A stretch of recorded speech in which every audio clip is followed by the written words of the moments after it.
Reynolds Wolf is live in Milwaukee this morning near a landmark that once kept sailors safe, helped out the sailors, but Reynolds, now it's getting some help of its own. How's that? It's getting some TLC, no question about it. This is just one of many lighthouses that could use a little bit of help. This one actually is in great shape. Hey, super fast, let me share something with you. For those of you at home, if you happen to have, like, say, a trash bin or recycling bin, recycling is not really a new concept. It's been around for a long time, and case in point, this lighthouse. What's really cool, you take a look at it, it's actually parts of 3 lighthouses. The very tip top is your oldest part, then you'll see another station there you have. Again, it has like notice the difference in the windows too, more like an angular variety, and then you've got this part right here.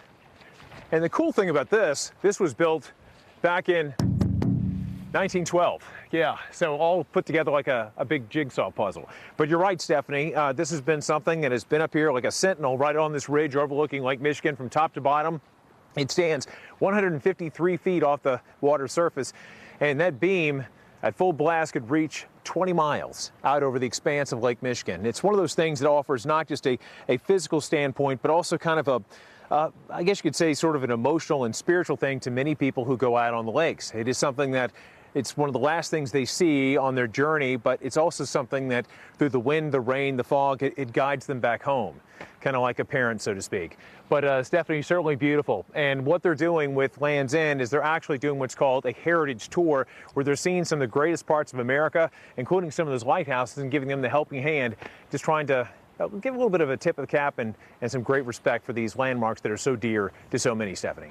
You know, it's interesting, Reynolds, it's 60 degrees there, you know, on the ground. A little bit of a cool down behind this front as well, huh? Absolutely. Yeah, it's a welcome thing. You know, I do love the summertime. I do love the heat, but it's going to be a shock getting back into the southeast and feeling just the blast of the furnace that we often have with summer's anger. But yeah, a nice bit of a change here. We're going to see a little bit of a warm up, but for right now, cobalt blue skies and a nice breeze. Reynolds, fantastic. Into the weekend, it's going to be like 90 degrees there, you know, so don't get used to those jackets, Jen. No, but it did look nice, right? The taste of fall right there. All right.